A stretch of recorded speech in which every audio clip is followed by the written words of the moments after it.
My son forgot his phone on my kitchen counter. That simple mistake was how I found out he was planning to sell my house and move me into a nursing home. I'm Leonard Granger, 63 years old, a retired construction engineer. I built my house in Denver with my own hands starting in 1999. I raised my son Nolan in it. Last spring, I stood in my own entryway and listened to him price me out of my own life. He didn't know I was listening. It was a Tuesday evening. Nolan had stopped by after work, saying he just wanted to check in. We had coffee at the kitchen counter I'd installed myself. We talked about his projects and nothing much. He left around 7, a normal visit, except he forgot his phone. I noticed it 2 minutes after he walked out. The screen lit up with an incoming video call from Diane, his wife. I picked it up to bring it to him, but before I reached the door, I heard his voice from outside. He'd answered on his car's Bluetooth, and the phone was still connected through the house. Diane's voice came first, asking if he was out. Nolan replied that I was slowing down and getting confused. He told her the house was worth $820,000 in the current market. He said they would list it and move me to Sunrise Manor on Colfax to solve their problem. I stood there holding my son's phone, feeling something go cold in my chest. My wife Judith passed away 2 years ago from breast cancer. After she died, this house got very quiet. I kept her library card on the nightstand, her bookmark still marking page 247 of her book. I told myself I was doing fine, but turns out I was just waiting to see what kind of son I'd raised. Now I knew. I went to my office and opened the bottom drawer with important papers. I found the co-sign paperwork from 7 years ago for Nolan's $45,000 business loan. I'd put my name on that line without hesitating. I also found bank notices Nolan had left behind by accident. He had $180,000 in outstanding debt from a failed deal. This wasn't just greed. Nolan was drowning and saw my house as a life raft. He wanted the money to clear his debt while I'd be tucked away at Sunrise Manor. I kept the bank notices and went to bed, staring at the ceiling. I remembered Judith telling me I was too good for my own good. I was listening to her now. The next morning, I put on my good jacket and drove to see Arnold Davenport, a real estate attorney. I told him everything. Arnold confirmed the house was titled in my name only and Nolan had no legal claim. I asked how fast a cash sale could happen. He said 10 business days with the right buyer. I told him to start making calls. I didn't make this decision in 5 minutes. I walked through every room of that house. I ran my hand along the granite countertop Judith had picked out. I stood at the bay window I'd spent 6 months of overtime to build for her. That window was a promise I kept. I stood in Nolan's old room with the navy blue paint and trophies. I thought I was teaching him how to build things that last, but he only learned how to appraise them. In the master bedroom, Judith's clothes still carried a trace of her perfume. She had warned me that people stop being grateful when they stop having to ask. I should have listened harder.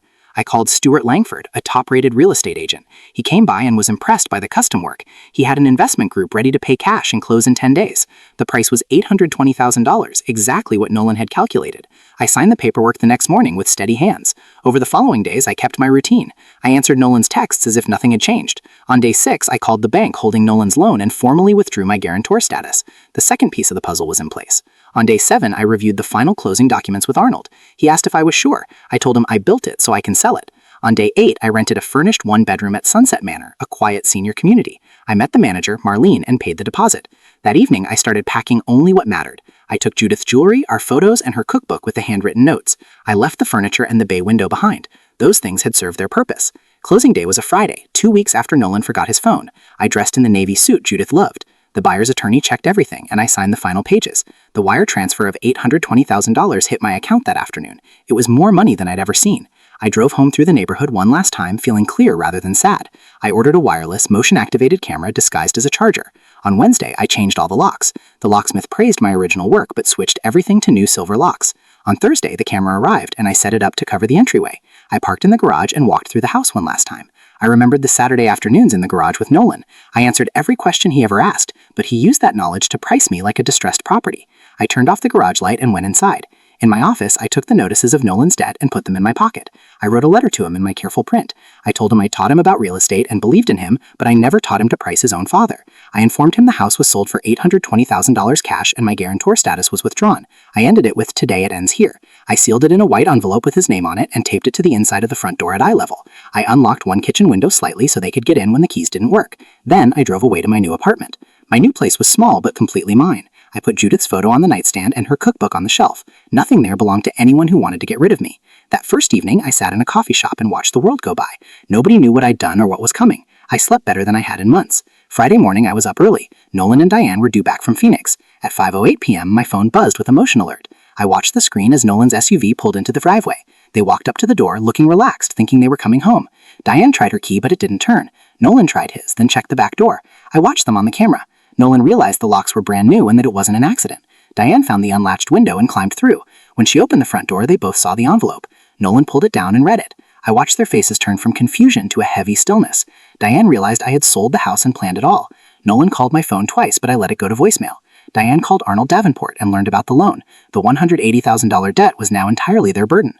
Nolan sat on the bottom stair looking at the floor. He finally understood he had misjudged me. Diane was flatly stating they had 30 days to deal with the bank. They had already given notice on their condo and had nowhere to go. Diane told Nolan she had been saying for years they couldn't treat me like a safety net. The room went quiet. I watched them stand in a house that now belonged to strangers.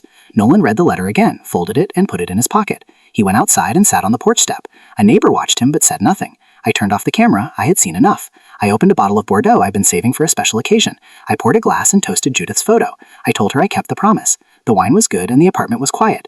I was 63, wealthy, and nobody's burden. Leonard Granger had left the building and wasn't coming back. Some people will love you for what you give, and others for what they can take. If you've built something yourself, don't let others spend it in their heads. You have more options than they think. If this story meant something to you, share it and leave a comment. I'm ready for the next chapter.